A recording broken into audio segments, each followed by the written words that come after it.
Minister, what's the current index of abundance of the blue groper? There are a number of blue groper across New South Wales. The number? We're protecting it because What's the number? of the community feelings around the protection of this particular species. How do you know what the index of abundance is, Minister? I mean, I'm trying to answer your questions, Mr. Banasiak. Hey, but I'm asking a clarifying question. How do you know what the index of abundance is? Well, this is advice that I would seek from the department, just as I did in relation to this decision. How does the department know when they haven't done the stock assessment?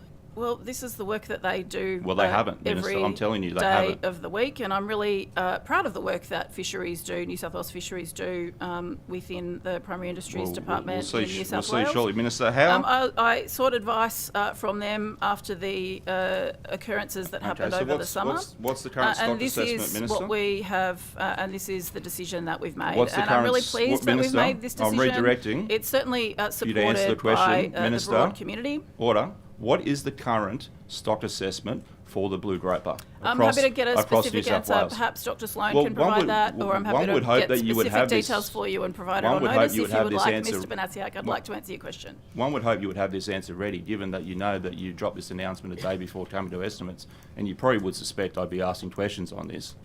One would have hoped that you would have had this peer-reviewed stock assessment ready to go to back up the decision. So, Mr. Sloan, it's not a question.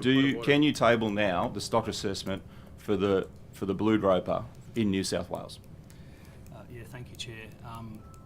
There are 100+ species that we do assessments on to inform our management of fisheries resources. I'm asking specifically for this one. Can you table the stock assessment right here, right now? We don't have a specific stock assessment for blue groper, but what we do have. Thank you, Minister. Thank you, Mr. Sloan. I might pick up with that you later, Minister. Given that this is a 12-month trial, and you don't actually have any baseline data to actually measure against, what are you actually going to measure the success of this 12-month ban against in 12 months' time? What is going to be the yardstick? Is it going to be that the animal rights cronies are still upset about the spearing of, Gus the groper that turned out not to be Gus? Like, what are we measuring the success of this 12-month trial ban? How are we going to do it? The 12-month period is to consult with fishing groups, which I have said as part of the annountment. I look forward to doing. Okay, how are we and I will do that broadly in relation to recreational fishing. I'm also going to continue consulting with the broader community who've made their views very clear to anyone who will listen over the course of the summer that this is a species that people feel particularly strongly about in New South Wales. You haven't answered the question. How are you going to measure the success of a 12-month trial of banning taking of a fish? How are you going to measure whether that's had an impact when you haven't done the stock assessment? You don't have the baseline data. We haven't had any baseline data or stock assessment on this species since 40 years ago when the spearfishers raised it with you that it was an issue. How do we measure whether we're having an impact in a positive way or a negative way? How do we measure whether the blue groper isn't actually creating a biodiversity issue for other species like snapper, because we know through the science, not emotion, that it's actually an aggressive fish and pushes other fish species out? How are we measuring the effectiveness of this trial?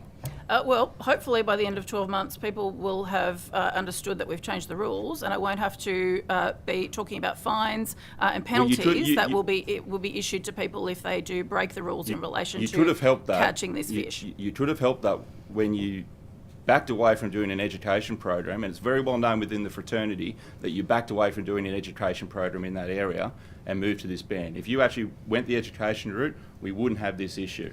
Education is a very important part. You still haven't answered the question. How are we going to measure the impact, positive or negative, or otherwise, of this 12-month trial ban?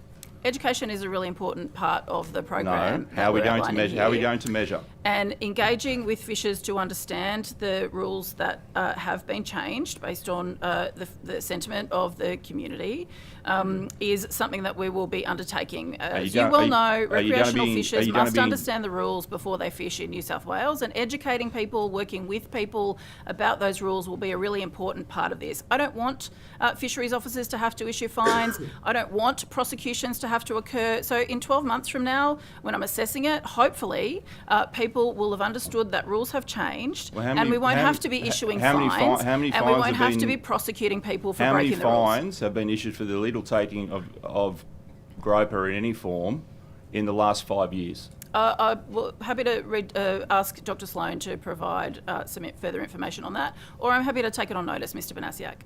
Mr. Sloan, do you have the answers to hand, or? Not right to hand, but I can certainly pull it up. Thank Chair. you.